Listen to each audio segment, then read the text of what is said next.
এখন এখানে ৮০ ভাগ মুসলমান, ২০ ভাগ হিন্দু।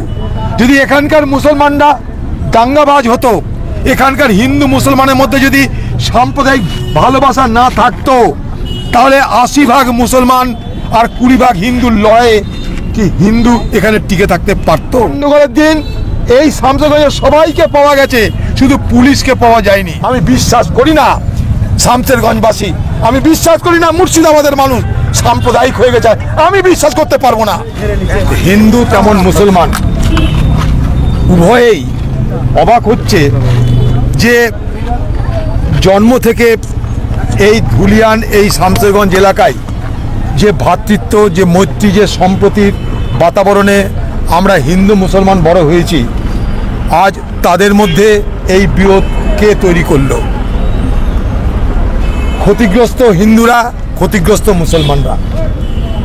হিন্দু পরিবার খুন হয়েছে, বাবা ছেলে খুন হয়েছে, বহু হিন্দু ঘর বাড়িতে আগুন দেওয়া হয়েছে, ভাঙচুর হয়েছে, অস্বীকার করা কিছু নেই। উল্টো দিকে আমি আজকে নিজে বহরমপুর হাসপাতালে গিয়ে ৩টে গুলিবিদ্ধ ছোট ছোট অল্প বয়সী ছেলেদের দেখে এলাম। ৩টে, একজনের ১২ বছর, একজনের ১৬-১৭ বছর।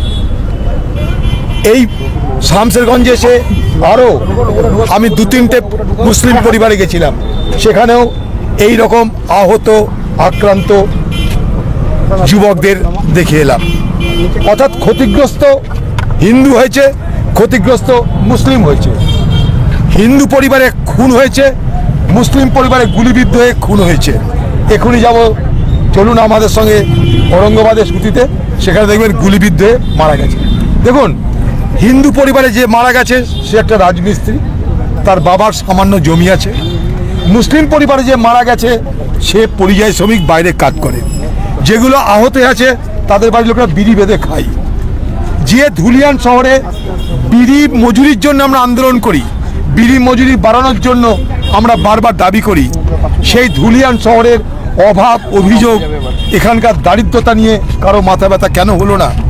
কেন হঠাৎ করে এই অশান্তি তৈরির চেষ্টা করা হলো? ওয়াকফ আইনের বিরুদ্ধে সারা ভারতবর্ষে প্রতিবাদ হচ্ছে, ধুলিয়ানে কেন? সর্বত্র প্রতিবাদ হতে পারে, হওয়া উচিত। কারণ কংগ্রেস বলেছে এই ওয়াকফ আইন সংবিধান বিরোধী। কংগ্রেস বলেছে ওয়াকফ আইন বাতিল করতে হবে। পার্লামেন্টের মধ্যে, পার্লামেন্টের বাইরে আমরা একই লড়াই করেছি। এই ওয়াকফ আইনের বিরুদ্ধে কংগ্রেস দলের পক্ষ থেকে সুপ্রিম কোর্টে পর্যন্ত যাওয়া হয়েছে। অতএব ওয়াকফ আইনের বিরোধিতা সবাই করতে পারে, কিন্তু সেই ওয়াকফ আইনের বিরোধিতার নামে সেই শান্তিপূর্ণ আন্দোলনের পিছনে কিছু অরাজকতা তৈরি করার যে চেষ্টা হলো, সেইখানটায় লুকিয়ে রয়েছে এই দাঙ্গার পিছনের নেপথ্য কারণ। আমি গেছিলাম জাফরাবাদে, কানতে কানতে বলছে ৪ ঘন্টা ৫ ঘন্টা ধরে পুলিশকে ডেকে ডেকে পাইনি আমরা। আমি মুসলমানটা বলেছিল একই কথা, সেখানেও বলছে যে পুলিশকে ডেকে পাওয়া যায়নি, সেদিন সবাইকে পাওয়া গেছে। গন্ডগোলের দিন এই শামসেরগঞ্জে সবাইকে পাওয়া গেছে, শুধু পুলিশকে পাওয়া যায়নি। ৪ ঘন্টা ৫ ঘন্টা পুলিশ পাওয়া যায়নি। তারপর এই বীরপুঙ্গ পুলিশরা ডেকে নিয়ে এসছে বিএসএফকে।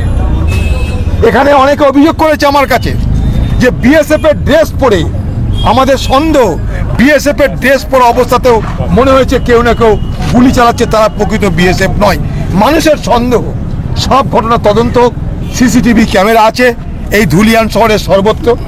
এটা মুর্শিদাবাদ জেলার সবথেকে বড় বাণিজ্য কেন্দ্র এই ধুলিয়ান। মুর্শিদাবাদ জেলায় যত রাজস্ব আদায় হয়, সবথেকে বেশি রাজস্ব আদায় হয় এই ধুলিয়ান শহর থেকে। লক্ষ লক্ষ বিড়ি শ্রমিক এখানে বসবাস করে, তাদের দারিদ্রতার শেষ নাই, সেসব নিয়ে কারো মাথা ব্যথা নাই। কিন্তু দাঙ্গা হয়ে গেল এই শহরে। আমি আজ থেকে নয়, কয়েক দশক ধরে যাতায়াত করি। দেখুন, এখানে ৮০ ভাগ মুসলমান, ২০ ভাগ হিন্দু। যদি এখানকার মুসলমানরা দাঙ্গাবাজ হতো, এখানকার হিন্দু মুসলমানের মধ্যে যদি সাম্প্রদায়িক ভালোবাসা না থাকতো, তাহলে ৮০ ভাগ মুসলমান আর ২০ ভাগ হিন্দুর লড়াইয়ে কি হিন্দু এখানে টিকে থাকতে পারত? ভালো করে বোঝার চেষ্টা করুন। কিন্তু ৮০ ভাগ মুসলমান, ২০ ভাগ হিন্দু, এত বছর ধরে তারা একসঙ্গে থাকতে পারলো, আজও তারা একসঙ্গে থাকতে চাইছে। কিন্তু মাঝে কিছু অশুভ শক্তি রাজনীতির কারণে, ভোটের কারণে, বিভাজনের রাজনীতির আখের গুছানোর কারণে আজ এই যে ধুলিয়ানে, শামসেরগঞ্জে, মুর্শিদাবাদ জেলায় আমাদের যুগ যুগ ধরে যে সম্প্রীতির বাতাবরণ সেটাকে তছনছ করতে চাইছে, সেটাকে বিষাক্ত করতে চাইছে। আমরা হতে দেব না। যতদিন ধর্মনিরপেক্ষ, উদারপন্থী, গণতন্ত্রপ্রেমী, সংবিধান প্রেমী ভারতের জাতীয় কংগ্রেস আছে এই মুর্শিদাবাদ জেলায়, আমরা বেঁচে থাকতে এই মুর্শিদাবাদ জেলাকে আমরা ধ্বংস হতে দেব না। আমরা সিদ্ধান্ত নিয়েছি, যে সমস্ত হিন্দু গ্রামে এখনো পর্যন্ত মানুষ গ্রামে ঢুকতে পারছে না, ভয়ে বাইরে গ্রামে আছে, সেখানে আমাদের মুসলমান নেতৃত্ব, আমাদের মুসলমান কর্মীরা সেই সমস্ত গ্রামে গিয়ে সেই হিন্দু পরিবারের পাশে দাঁড়িয়ে থেকে তাদের হয়ে তারা বলবে যে আমরা আছি আপনাদের সঙ্গে। তখন তাদের জন্য ক্যাম্প করে সেই সমস্ত হিন্দু গ্রামে আমাদের মুসলমান নেতৃত্ব, মুসলমান কর্মীবৃন্দরা থাকবে। আমরা সিদ্ধান্ত নিয়েছি।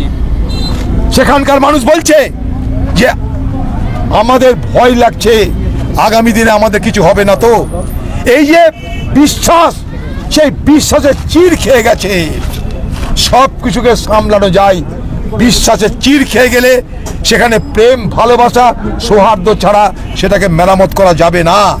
তাই ধুলিয়ান, শামসেরগঞ্জের হিন্দু মুসলমান উভয় সম্প্রদায়ের মানুষের এখনো যারা বিজ্ঞবান আছেন, এখনো যারা বুদ্ধিমান, এখনো যারা সমাজ পরিচালক, তাদের সকলকে বসতে হবে, বসে আলোচনা করতে হবে কি করে এই ব্যবধানকে আবার দূর করে দিয়ে সম্প্রীতির, ঐক্যের, বন্ধুত্বের বাতাবরণ তৈরি করা যায়। তাই নিরাময় করতে হবে, এখন সেই জায়গায় মেরামত করতে হবে। সেই জায়গায় মেরামত করতে গেলে আগে বিশ্বাসের বাতাবরণ ফিরিয়ে আনতে হবে। তাই মুসলমান সম্প্রদায়ের বড় বড় মাতব্বর যারা আছেন, হিন্দু সম্প্রদায়ের যারা বড় বড় মাতব্বর আছেন, রাজনীতি দেখতে হবে না, কংগ্রেস, সিপিএম, তৃণমূল, বিজেপি দেখতে হবে না, সমাজ বাঁচান। আপনারা সমাজ বাঁচান। সমাজ বাঁচলে রাজনীতি বাঁচবে, রাজনীতি বাঁচলে রাজনীতি হবে। আগে সমাজ বাঁচান। এই মুর্শিদাবাদ জেলার শামসেরগঞ্জে যা হলো, মুর্শিদাবাদ জেলার বাসী হিসাবে আমাদের কাছে কলঙ্ক। সারা দেশ জুড়ে মুর্শিদাবাদের আলোচনা, সারা দেশ জুড়ে শামসেরগঞ্জের আলোচনা। এই আলোচনায় আমরা ছোট হচ্ছি। আমাদের এই জেলার লক্ষ লক্ষ ছেলে তারা বাইরে কাজ করে, তারা পরিযায়ী শ্রমিক। একটা পরিযায়ী শ্রমিক সুতির, সে গুলি খেয়ে মারা গেছে। এরকম কত পরিযায়ী শ্রমিক বাইরে পড়ে আছে। মুর্শিদাবাদের যদি বদনাম বাইরে হয়, তাহলে এই সমস্ত জেলার যে সমস্ত বেকার যুবকরা পরিযায়ী হয়ে বাইরে কাজ করছে তাদের অসুবিধা হবে, সেটাও আমাদের কিন্তু ভাবতে হবে। তা পশ্চিমবঙ্গের প্রশাসন নড়ে চড়ে বসুন, মানুষের মধ্যে বিশ্বাস ফিরিয়ে আনুন। হিন্দু এলাকায় বিশ্বাস ফিরিয়ে আনুন, মুসলমান এলাকায় বিশ্বাস ফিরিয়ে আনুন। আমি একটু আগে একটা গ্রামে গেছিলাম, সেটা মুসলমান একটা ওয়ার্ড, সেখানে গুলি খাওয়া ছেলে দেখলাম দুটো, পায়ে গুলি, 3 নম্বর ওয়ার্ডে পায়ে গুলি খেয়েছে, এখনো পর্যন্ত সেখানটায় দাগ হয়ে আছে, গুলির খোল দেখাচ্ছে আমাকে।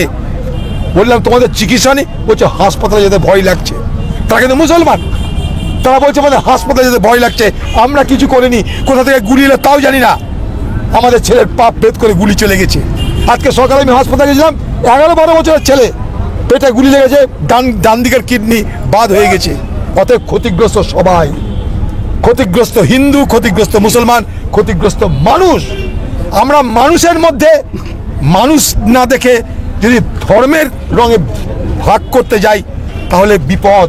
তাই মানুষের বিপদ হয়েছে, মানুষের ক্ষতি হয়েছে, মানুষ আক্রান্ত হয়েছে, মানুষের সময় ভালো যাচ্ছে না। সেই জায়গায় দাঁড়িয়ে এই শামসেরগঞ্জের আপামর মানুষের কাছে, মুর্শিদাবাদের মানুষের কাছে আমার হাত জোর করে অনুরোধ, আমরা এই জেলায় রাজনীতি করেছি, বড় হয়েছি। ব্রাহ্মণ সন্তান প্রণব মুখার্জিকে এই ধুলিয়ানের মানুষ ভোট দিয়ে এমপি করেছিল। তারা মুসলমান এমপিকে হারিয়ে ব্রাহ্মণ সন্তান প্রণব মুখার্জিকে এমপি করেছিল। সেই ধুলিয়ানের মাটিতে দাঁড়িয়ে আমি বলছি, আমি বিশ্বাস করি না শামসেরগঞ্জবাসী, আমি বিশ্বাস করি না মুর্শিদাবাদের মানুষ সাম্প্রদায়িক হয়ে গেছে। আমি বিশ্বাস করতে পারবো না, আমি বিশ্বাস করি না। এই অবস্থা ফিরিয়ে আনতে হবে।